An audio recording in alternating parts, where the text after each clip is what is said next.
In my last broadcast, I shared this, and I'm coming back to it because it's very important and it's still ongoing.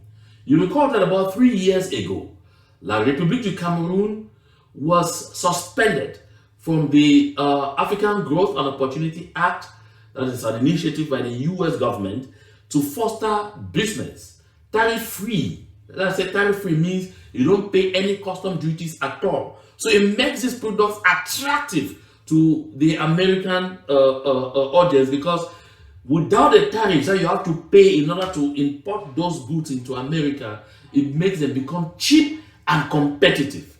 And therefore, the government of the United States of America at the time, under President Donald Trump, suspended Cameroon from AGOA because of their worsening human rights record and because of their refusal to sit down with the people of the southern Cameroon to peace talks to end the genocidal war.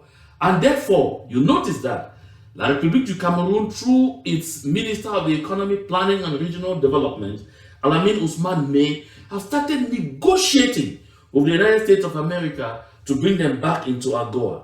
But 3 years ago, they said, we don't even care. What is it? What is AGOA even bringing to us? We really can do without this.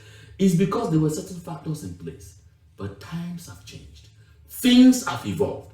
La République du Cameroun is now knowing far more difficulties than they knew then. The options are getting far more limited now by the day.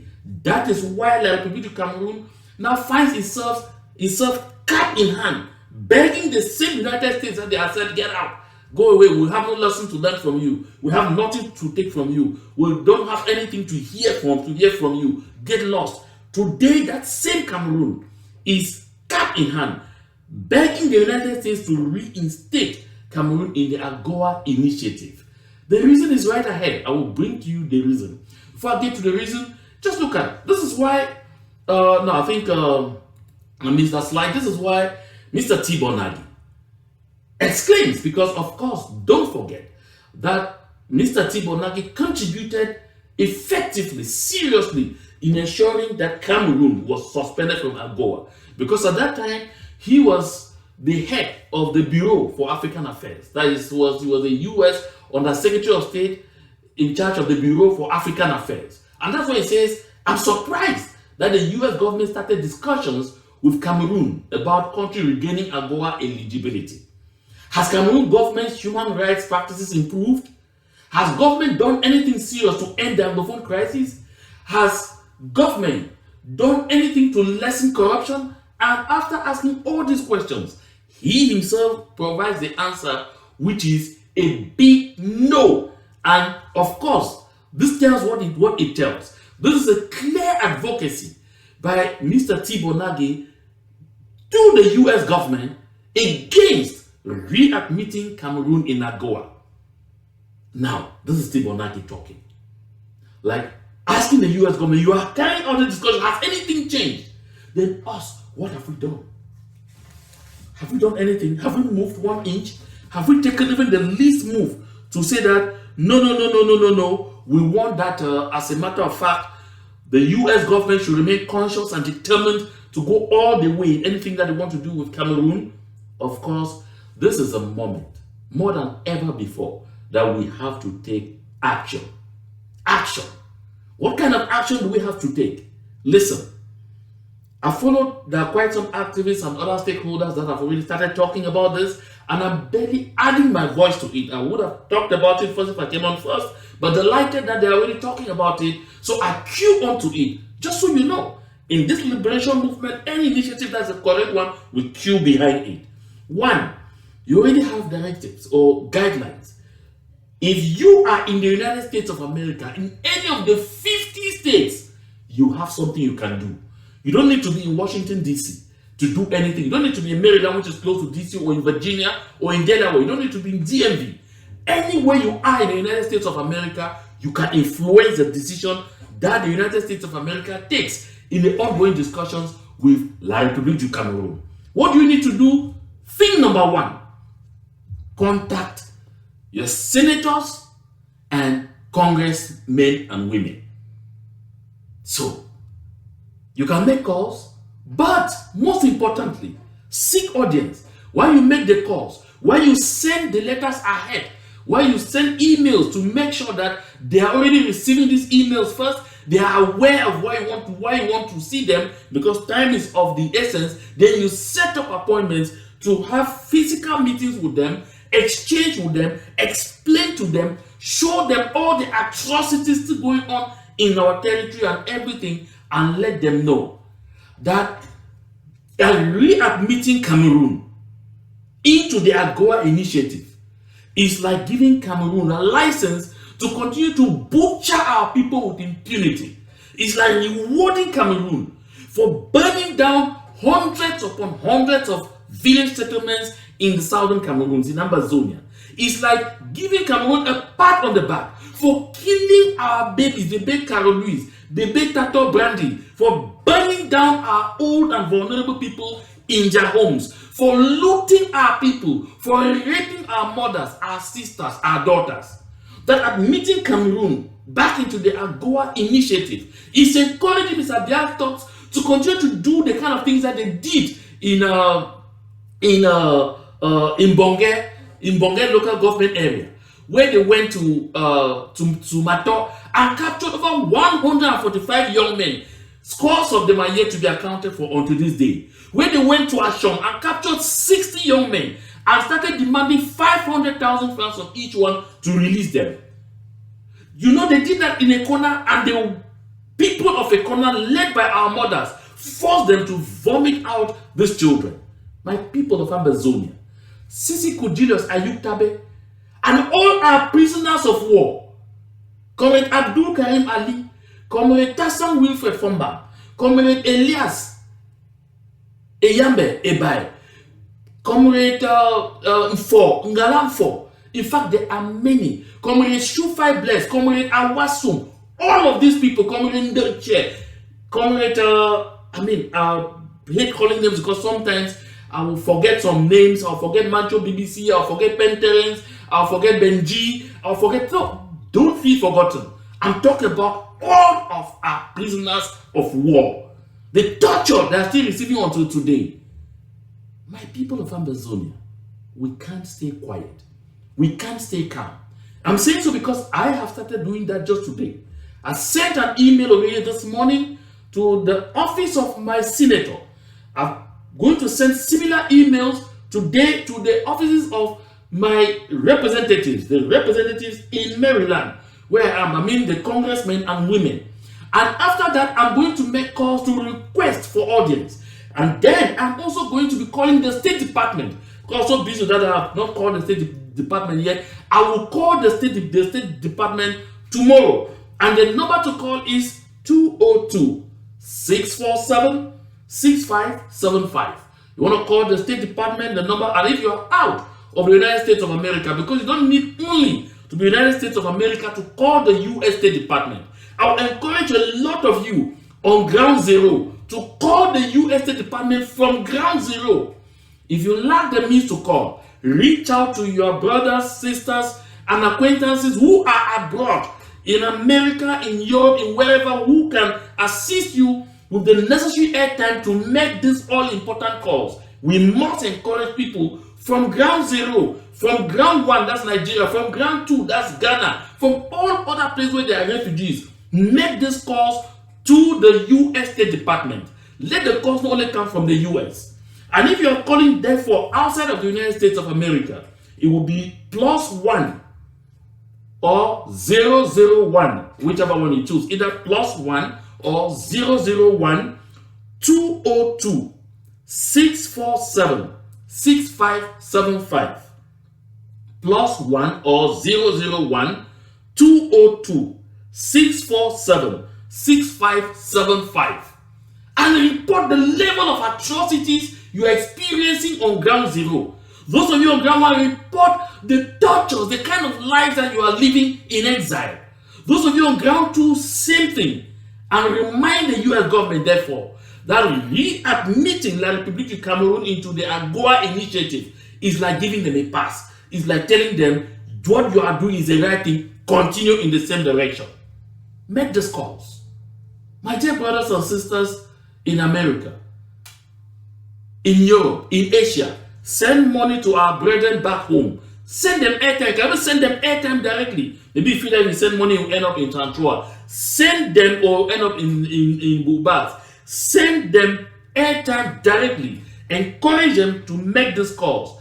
I will share this telephone number as the first text on the comment section, and I will pin it at the top. Consult it.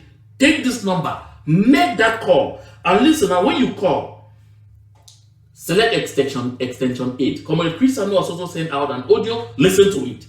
You also get guidelines on what to do. So when you make this call, you will select extension 8 and you will leave your message. You are unlikely, the likelihood that you talk to someone physically is limited, but leave voice notes. So leave a voice note. Express yourself as clearly, as succinctly, and especially be concise. Take your time. Explain yourself. Leave your name. Say where you are calling from, and then you go. Let me remind you, the U.S. State Department will never disclose the names or identities of anyone that called in such circumstances. So tell them who you are, where you are calling from. Tell them your story. I like our people, especially on Ground Zero, to be part of this initiative. Please reach out to this platform. Ask for guidelines if you don't know. I will direct you. I wouldn't mind reaching out to each and every one of you to guide you exactly on how to make these calls. Make these calls is very important. So that is one channel. Therefore, we make these calls, we meet our representatives in Congress, we meet our senators, and then there are those who can demonstrate. Don't think that you only need to come to the State Department to demonstrate. Demonstrate in front of the U.S. Embassy in your various countries where you are. Even if there are just 5 of you demonstrating in front of the U.S. Embassy, finish and hand a memo to whoever comes out there. They will collect it and will transmit it right to the State Department. So you are in Brussels, you are in Hungary, you are in Germany, you are in Norway, you are in Finland, you are in China, you are in wherever. Even if there are just 5 of you, demonstrate in front of the U.S. Embassy there and hand them a written memo explaining just why they should not readmit La République du Cameroun to the AGOA initiative. This is very important. And at the same time, I have seen that there are comrades who are organizing a conference in Washington, D.C. from the 5th to the 7th. They are also organizing a demonstration in Washington, D.C. on May 5. If you have a chance, attend that demonstration. Listen, and I want to be clear here. I support every single initiative that goes in the direction of making La République du Cameroun miserable. Listen to me very well. I will support any such initiative. So if you hear anybody calling any demonstration against AGOA, whether it is who or it is, go out there and be part of that demonstration. I'm sure we all know that on April 28th, for all of those who are in Europe, all roads will be leading to Brussels in front of the European Union office, where SCAF is inviting all of us to go out there and demonstrate. And like I said in my previous broadcast, I want to see a sea of blue and white. So that will be another opportunity that when you finish demonstrating from there, also request to demonstrate before the U.S. Embassy in Brussels against AGOA. This is something that we have to take into consideration, so we don't have to give it any chance. My dear people of Ambazonia, this is something we should always consider, something we should always bear in mind. Don't take anything for granted. Every single action pays. And like I said, La République du Cameroun is in a shambles. La République du Cameroun is in total confusion. I assure you. La République du Cameroun is in difficulties. And it is because of those difficulties that La République du Cameroun is finding itself where it is today. It's because of those difficulties that La République du Cameroun is now going cap in hand, before US authorities, whom they disdained only a few days ago, only a few years ago. I call those years days. Just 3 years ago, they disdained the government of the United States of America and said, what are we actually getting in the AGOA? And said, get out, you can go with it. But today, they are coming back. There is a reason for it. And if you want to know, hang on, don't go away.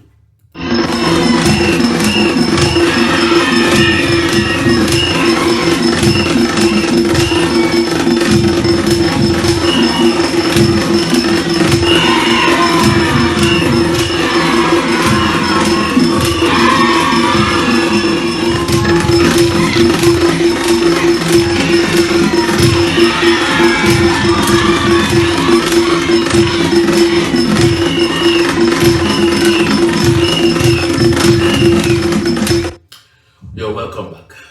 On the JMA Connections, we mix education with just a bit of fun to make sure that we are actually staying in tune. That's why sometimes we have some of those breaks. So my people of Ambazonia, as I was saying a while ago, the cost of occupation is getting extremely unbearable for la République du Cameroun. As you can see here, they say, le Cameroun se tire une balle dans le pied. That Cameroon shoots itself in the leg. Yeah, that by carrying out this genocidal campaign in Ambazonia, the government of Cameroon has shot itself, or Cameroon, la République du Cameroun, has shot itself in the leg. Why? Because they spend 6 billion CFA francs every month in Ambazonia. That's what you see, you say, Sud-Ouest ou Nord-Ouest Sud-Ouest, 6 milliards de francs CFA par mois pour faire la guerre. La République du Cameroun spends 6 billion CFA every month for the genocidal campaign in Ambazonia. And it's becoming unbearable. Calculate 6 billion per month.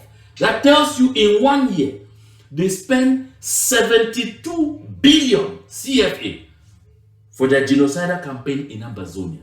This is what is accounted for. Because what is not accounted for is such that you can't even believe it at all. My dear people of Ambazonia, I said La République du Cameroun, I've said here often, and people say, oh, Mba Akuro, he's just coming feeding people with illusions, he's just coming talking trash. I've told you people over and over. Not only did I work as a senior journalist with the Cameroon Radio Television for 19 years, I had a lot of entries in that system. I have all the kinds of connections, I have consultancies, I have everything. So I have access that I have until today. Some will come and say, oh, he's having access because he's an agent, and I laugh. Like people in Cameroon have the people who have access in our midst. It is important for us to have access in their midst. And I do everything possible to continue to maintain those channels that give you all the information that I get, so that we share here, and it will help us to overcome the challenges before us.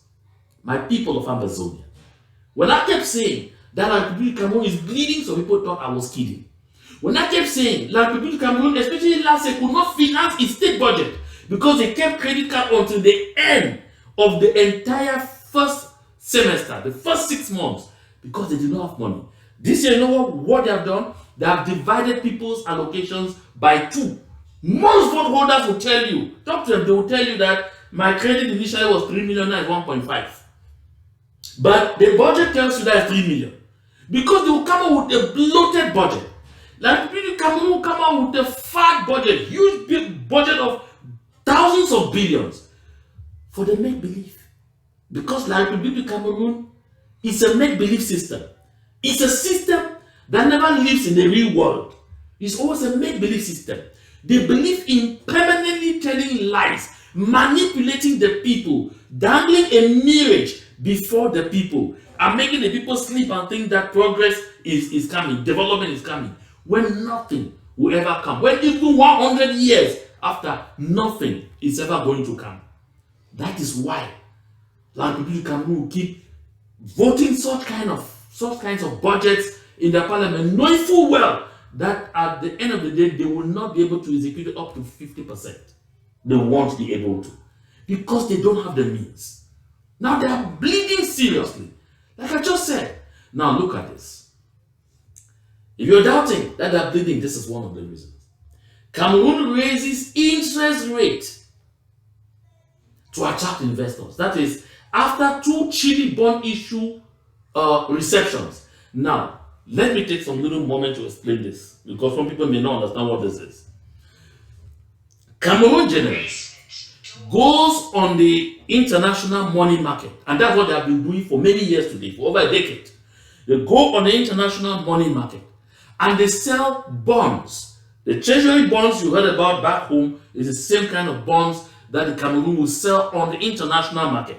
They will tell you, okay, take this bond. This bond is worth 100 million. And so when you take this bond for 100 million, we will redeem it in 5 years. So we'll pay back. It's like collecting loans, but taking it now as bonds. You break it so that you can get multiple people bidding. And so they say, you are taking 100 million. In 5 years, we'll give you 106 million.